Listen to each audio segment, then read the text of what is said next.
Most trending front neck design అనమాట. ఇది వచ్చేసి ఫ్రంట్ నెక్ ప్యాటర్న్.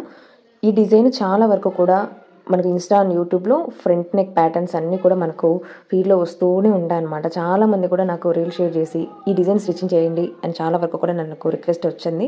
సో నేను ఈ డిజైన్ ఎలా స్టిచ్చింగ్ చేసుకోవాలి ఏంటి అనేది నేను ఇప్పుడు వీడియో అయితే అప్లోడ్ చేస్తున్నాను. ఫ్రంట్ నెక్ అనేది మనకు బ్లౌజ్ పీస్లో మిగిలిన బార్డర్ని బట్టి మనం డిజైన్ అయితే చేసుకోవచ్చు. అది ఎలాగో చూసేద్దాము. అందుకంటే ముందు మీరైతే మన యూట్యూబ్ ఛానల్ని సబ్స్క్రైబ్ చేసుకోండి. పక్కనే ఉన్న గంట సింబల్ని అయితే యాక్టివేట్లో పెట్టుకోండి. ఇది వచ్చేసి మోస్ట్ ట్రెండింగ్ నెక్ ప్యాటర్న్ అండి. ఈ మధ్య చాలా వరకు కూడా ఫ్రంట్ సైడ్ నెక్ ప్యాటర్న్ అనేది ఇలా చేస్తున్నారు. మిగిలిన బార్డర్ ఏదైతే ఉంటుందో 2 sides బార్డర్ కనుక వస్తే ఒకటి హ్యాండ్స్కి అలాగే ఇంకొకటి ఇలా రీయూజ్ అనేది చేస్తున్నారనమాట. ఇది షోల్డర్ పార్ట్లో వస్తుంది. షోల్డర్ పార్ట్ నుంచి చెస్ట్ పార్ట్ వరకు కూడా వస్తుంది. దీన్ని చాలా విధాలుగా వేసుకోవచ్చు అనమాట. నేనైతే నాకు మిగిలిన బార్డర్ కూడా నేను మిస్ చేయలేదు. చాలా వరకు కూడా నాకు కొంచెమే మిగిలింది. సో నేను ఇలా స్ట్రైట్గా వేసాను అనమాట. స్ట్రైట్గా వేసాను. అలాగే దీనికి వచ్చేసి ప్రిన్స్ కట్లో నేను టక్స్ అయితే వేయడం జరిగింది. ఇక్కడ ప్రిన్స్ కట్లో ఇది వచ్చేసి నేను బ్యాక్ సైడ్ వ్యూ చూపిస్తాను చూడండి. ఇక్కడ నేను కటింగ్ అయితే ఏం చేయలేదు, మీరు కనిపిస్తుంది అనుకుంటా. నేను ఎక్కడ కూడా కటింగ్ చేయకుండా నేను ఆటోమేటిక్గా మొత్తం కూడా నేను స్టిచ్చింగ్ అయితే చేశాను. టోటల్లీ ఈ నెక్ అనేది ఎలా స్టిచ్చింగ్ చేసుకోవాలి ఏంటి అనేది నేను మీకు చూపిస్తాను, చూసేయండి. ఫినిషింగ్ చూడండి ఎంత బాగుందో. ఫ్రంట్ సైడ్ వచ్చేసి ఇలా ఓవరాల్ అయిపోయాక కూడా చాలా బాగుంటుంది బ్లౌజ్ అనేది ఇలా స్టిచ్చింగ్ చేసుకుంటే. స్ట్రైట్గా వేసుకోవచ్చు, అలాగే ఇలా వేసుకోవచ్చు, కర్వ్ తిప్పుకోవచ్చు, ఇక్కడ కట్ వర్క్ పెట్టుకోవచ్చు. మన దగ్గర ఈ బార్డర్ ఎంతైతే మిగులుతుందో దాన్ని బట్టి మనం డిజైనింగ్ అనేది మార్చుకోవచ్చు. ఇక్కడ నాకు కస్టమర్ ఇచ్చిన బ్లౌజ్లో చాలా కొంచెం ఉంది. నేను హ్యాండ్స్కి అలాగే బ్యాక్ నెక్కి కాను నాకు ఫ్రంట్ సైడ్కి కొంచెమే మిగిలింది. సో నేను ఇలా యూజ్ చేశాను. ఇది నేను స్ట్రైట్గా షేప్ పట్టి వరకు తీసుకెళ్ళాను అనమాట. నాకు ఇదే ఉంది కాబట్టి దీన్ని కన్వీనియంట్గానే ఇంతవరకు నేను స్టిచ్చింగ్ చేశాను. ఇది ఎలా స్టిచ్చింగ్ చేసుకోవాలి ఏంటి అనేది నేను చూపిస్తాను, చూసేయండి. చాలా ఈజీ. ఫస్ట్ వచ్చేసి నేను లైనింగ్కి బ్లౌజ్ పీస్ని అటాచ్ చేశాను. చూస్తున్నాను కదా, బ్లౌజ్ పీస్ ఫస్ట్ నేను తిప్పేసుకున్నాను అనమాట. జస్ట్ స్టిచ్చింగ్ చేసుకొని కట్స్ పెట్టుకొని తిప్పేసుకున్నాను. తిప్పేసుకున్నాక మనకి ఇక్కడ ఎంతవరకు అయితే ఇది ఉంటుందో, లేస్ ఎంతవరకు అయితే బార్డర్ అనేది మిగులుతుందో అంతవరకు కూడా స్టార్టింగ్ షోల్డర్ దగ్గర నుంచి కింది వరకు కూడా పెట్టేయండి. ఇలా పెట్టేశాక మనకి ఇప్పుడు టక్స్ ఉంటుంది కదా, కింద టక్స్ ఉంటుంది కదా, బ్యాక్ సైడ్ నేను డ్రా చేసుకున్నాను అనమాట. ఇలా ప్రిన్స్ కట్కి మనము ముందుగా డ్రా చేసి పెట్టుకున్నాను. నేను డ్రా చేసి పెట్టుకున్నప్పుడు మిడిల్లో ఒక లైన్ అనేది నేను ఇలా స్టిచ్చింగ్ అయితే చేసుకున్నాను అనమాట. స్టిచ్చింగ్ చేసుకున్నప్పుడు ఏంటంటే ఇక్కడ మనకి ఇక్కడ ఆల్రెడీ స్టిక్ అయిపోయింది. ఇది చూడండి స్టిక్ అయిపోయింది. సో ఇది ఏదైతే ఇంకా ఎక్స్ట్రా ఉంటుందో ఆ ఎక్స్ట్రా క్లాత్ అనేది మనము కటింగ్ చేయాల్సి ఉంటుంది. ఎక్స్ట్రా క్లాత్ మొత్తం కూడా ఇలా కటింగ్ అనేది చేసుకోవాలి.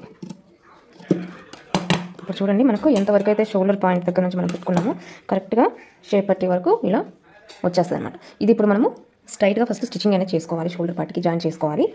ఎడ్జ్కి స్టిచ్ పడే విధంగా స్టిచ్చింగ్ అయితే వేసుకోవాలి.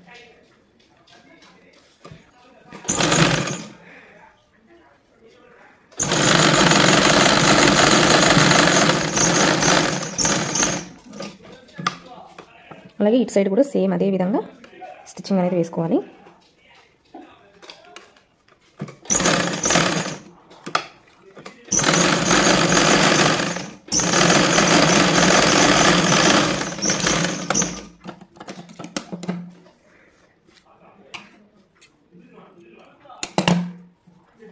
ఇది చూసారు కదా, షోల్డర్ దగ్గర నుంచి మనకు స్ట్రైట్గా అయితే బార్డర్ అయితే వేసాము. ఇప్పుడు టక్స్ వేసుకుందాము. ఇది టక్స్లోకి వెళ్ళిపోవాలన్నమాట. కొంచెం కూడా టక్స్లోకి వెళ్ళిపోతే మనకి నీట్ ఫినిషింగ్ అనేది ఉంటుంది. అది ఎలా స్టిచ్చింగ్ చేసుకోవాలని చెప్తాను. ప్రిన్స్ కట్ నార్మల్గా అందరూ కూడా కటింగ్ చేసి చేస్తారు.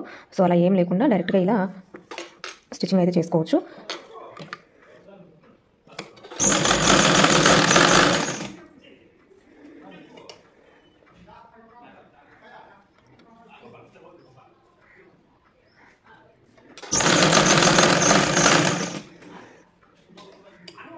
ఇక్కడ అనేది కనిపించకుండా లోపలికి టక్స్లోకి వెళ్ళిపోయే విధంగా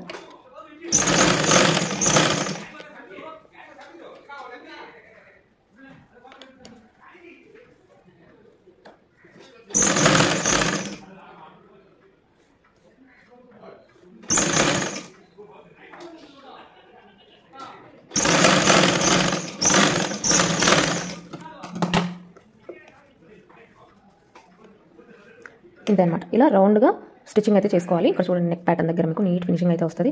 ఎక్కడ కూడా బయటికి అనేది కనిపించదు. ఇక్కడ చూసారా ఎంత ఈజీనో. కొంచెం ఆలోచిస్తే మనకు స్టిచ్చింగ్ అనేది చాలా ఈజీగా అయిపోతుంది. ప్రతిదీ అన్నిటికీ కటింగ్ చేసుకోవాలి, మార్కింగ్స్ ఉండాలి అని అంటే కష్టం. సో నేనైతే ఇలా స్టిచ్చింగ్ చేశాను. ఎలా ఉంది ఏంటనే చెప్పండి. ఫైనల్లీ లుక్ వచ్చేసి ఇదనమాట. చూస్తారు కదా, చాలా సింపుల్గా స్టిచ్చింగ్ చేసుకోవచ్చు. ఎక్కడ కూడా కటింగ్స్ అనేది చేసుకోకుండా మనము, అంటే ఫ్రంట్ షేప్ పట్టి దగ్గర కానీ, షేప్స్ దగ్గర కానివ్వండి, ప్రిన్స్ కట్ దగ్గర ఎక్కడ కూడా కటింగ్స్ అనేది పెట్టుకోకుండా డైరెక్ట్గా ఎలా స్టిచ్చింగ్ చేసుకోవాలి ఏంటి అనేది నీట్గా చూపించాను కదా. ఖచ్చితంగా నచ్చితే మీరు కూడా ట్రై చేయండి. ట్రై చేసి ఎలా వచ్చింది ఏంటి అనేది కామెంట్ చేయండి. బ్లౌజ్ పీస్లో కొంచెం బార్డర్ మిగిలినా కూడా ఇలా ట్రై చేయొచ్చు. లేదు ఎక్కువగా మిగిలింది, ఎక్కువగా కావాలి అని అనుకుంటే ఖచ్చితంగా కరువు తిప్పుకోవచ్చు. కట్ వర్క్ కూడా మనం డిజైన్ చేసుకోవచ్చు అనమాట. మనకు ఎలా కావాలి అంటే అలా డిజైన్ చేసుకోవచ్చు అండి. కాకపోతే బార్డర్ మిగిలే దాన్ని బట్టి ఉంటుంది. సో ఫైనల్లీ అవుట్పుట్ అయితే ఇదండి. బ్లౌజ్ మొత్తం కూడా నేను స్టిచ్చింగ్ అయితే చేశాను. ఫ్రంట్ అండ్ బ్యాక్ నెక్ కూడా ట్రెండింగ్ నెక్ ప్యాటర్న్సే యూజ్ చేశాను అనమాట. బ్యాక్ నెక్ కూడా మీరు చూడొచ్చు. బ్యాక్ నెక్ డిజైన్ కూడా నేను ఆల్రెడీ అప్లోడ్ చేశాను. ఒకవేళ ఆ లింక్ కావాలి అని అంటే నేను సైడ్ పెడతాను చూడండి. ఖచ్చితంగా ఫస్ట్ నుంచి లాస్ట్ వరకు చూడండి.